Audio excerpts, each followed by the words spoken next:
En nombre del Padre, del Hijo y del Espíritu Santo. Amén. Ven, Espíritu Santo, llena los corazones de tus fieles y enciende en ellos el fuego de tu amor. Envía tu Espíritu y serán creados y renovarás la faz de la tierra.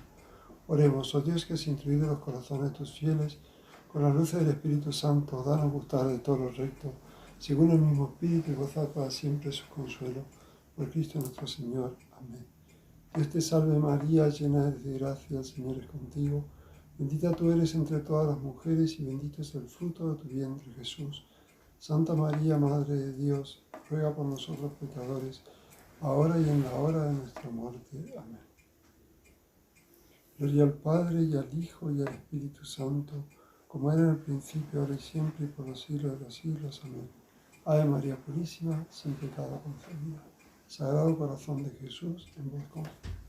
El Padre, el Hijo y el Espíritu Santo. Amén. Queridos amigos del Instituto de Cristo Rey, sumo sacerdote de España y allende los mares, vamos a tratar en este vídeo la segunda parte de un vídeo que hicimos ya hace unos cuanto tiempo de las tentaciones. Será más bien, hablaremos sobre remedios a las tentaciones, sobre todo. Vamos a explicar primero la diferencia entre pecado interno y pecado externo. El pecado externo es cuando nosotros realizamos un acto contrario a la ley de Dios. Por ejemplo, mentimos, robamos. Poco o mucho, no importa, pero lo hemos hecho. Es indudable que hemos cometido un pecado. Hemos hecho un acto objetivo contra la ley de Dios. No voy a entrar ahora en el tema si es mortal o venial, menos aún en las motivaciones.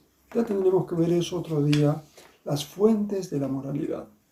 Jesucristo en el Evangelio de San Mateo, capítulo 5, versículo 27 dice: Oísteis que fue dicho, no cometerás adulterio, mas yo os digo, quien quiera mire una mujer deseándola, ya cometió con ella adulterio en su corazón.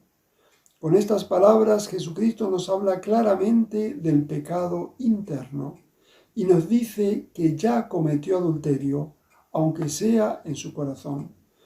Tengo que decir que cuando una persona comete un pecado interno, ya tiene consentimiento de su voluntad y por ende es claramente pecado. Más aún, el pecado interno es igual que el pecado externo, solo difieren en las consecuencias.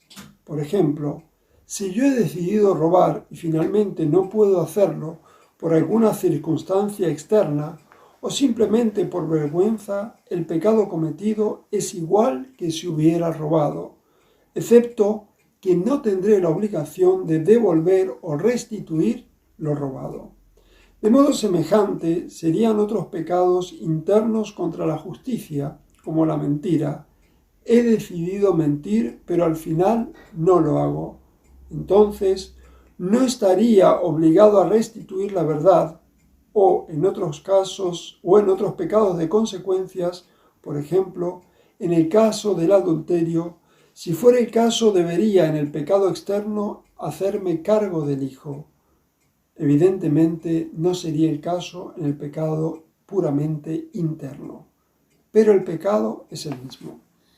Hablaremos ahora de algunos remedios contra las tentaciones, que es tal vez lo más importante que debemos conocer en este tema. El triunfo contra la tentación se da cuando la rechazamos. Cuanto más rápida y firmemente lo hacemos, siempre con humildad, el rechazo de la tentación, mayor será entonces nuestro crecimiento espiritual. No pensemos que esto depende pura y exclusivamente de la voluntad, sino mucho más de la gracia de Dios que nos fortalece para rechazar las tentaciones.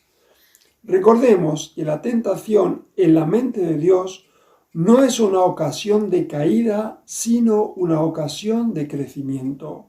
Por más que nuestro enemigo, el demonio, nos haga creer que es fundamentalmente una ocasión de caída, Dios quiere que triunfemos sobre las tentaciones.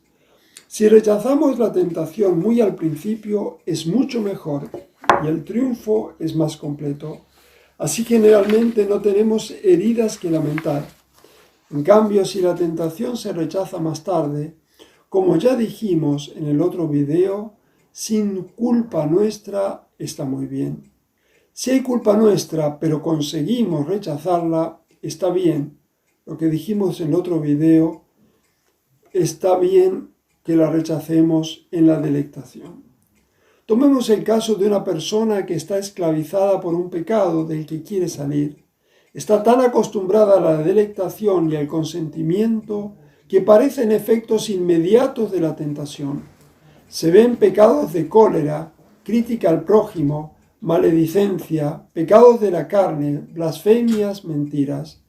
Decía un amigo que cuando un sacerdote iba a celebrar misa a una cárcel y algún preso se ofrecía para hacer de monaguillo, había que elegir a cualquier criminal, aunque fuera un asesino en serie, pero jamás a un ladrón, porque no pudiendo con su genio o su costumbre, se robaba siempre alguna cosa, una vinajera, un paño, una vela, lo que fuera, pero se lo robaba.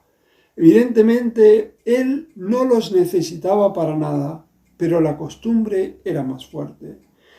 En estos casos, cuando la persona está realmente decidida a cortar con ese pecado, muchas veces caerá casi sin darse cuenta, mentirá, robará o blasfemará casi sin darse cuenta.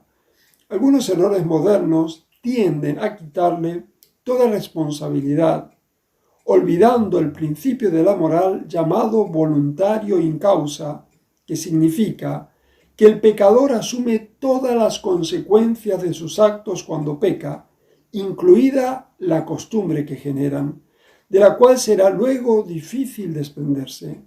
En algunos casos, en la caída por la costumbre, tienen poca responsabilidad, pero la tienen. Puede haber tal vez un porcentaje mínimo que no se hayan dado cuenta absolutamente de nada. En este caso, no son responsables, pero no por eso deben dejar de luchar para no realizar el acto.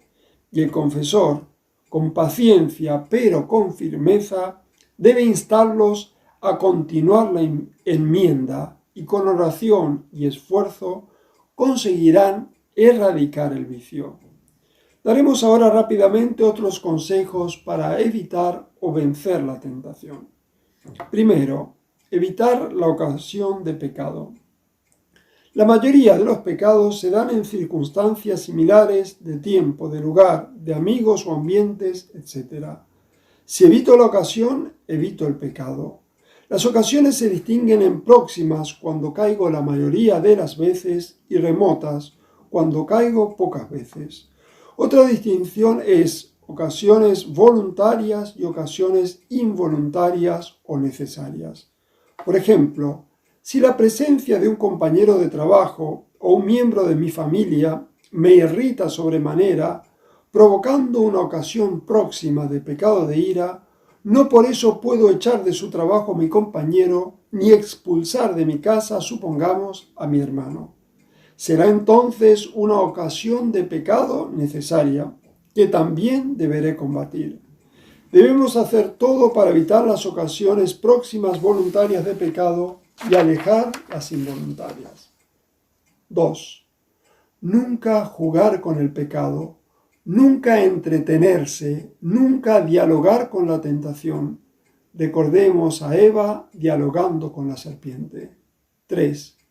Implorar el auxilio divino, ponerse en los brazos de Dios reconociendo nuestra debilidad y miseria. 4. Abrazarse a la cruz y a Jesús crucificado, y muchas tentaciones de molicie y de placer perderán su fuerza o desaparecerán, y en todas nos fortaleceremos. 5. En las tentaciones de fe y pureza tenemos que huir.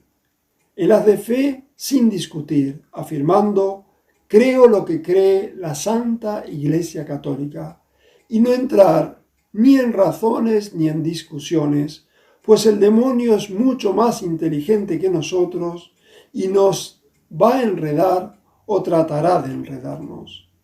En la de pureza, muchas veces cuando tratamos de no pensar, pensamos más, y cuando tratamos de rechazar, las volvemos más presentes. Lo mejor es huir, ocupando el pensamiento, es decir, pensando en otras cosas. A mí me resulta muy provechoso para expulsar este tipo de tentaciones hacer cálculos matemáticos mentales, generalmente adiciones de 3 cifras, ocupando el pensamiento con algo que no me sea ni tan fácil ni tan difícil. En el resto de las tentaciones podemos enfrentarlas directamente, sin resquicio. Por ejemplo, la tentación de pereza, invitándonos a quedarnos un rato más en la cama, no debemos hacer ninguna concesión. Igualmente a la de robar, mentir, ejercer violencia física o verbal, etc. Mucho cuidado con engañarse a sí mismo de ir poco a poco. En vez de robar 100, voy a robar solo 90 y así voy mejorando poco a poco. Me tengo que levantar a las 7 de la mañana. Normalmente me quedo 20 minutos en la cama. Mañana me levantaré al minuto 19, poco a poco. Totalmente absurdo. Creo que he sido generoso con el ejemplo porque a veces se trata mucho más que 20 minutos. 6. Confesarse cada vez que se cae, sobre todo que se cae mortalmente. No demorar nunca las confesiones.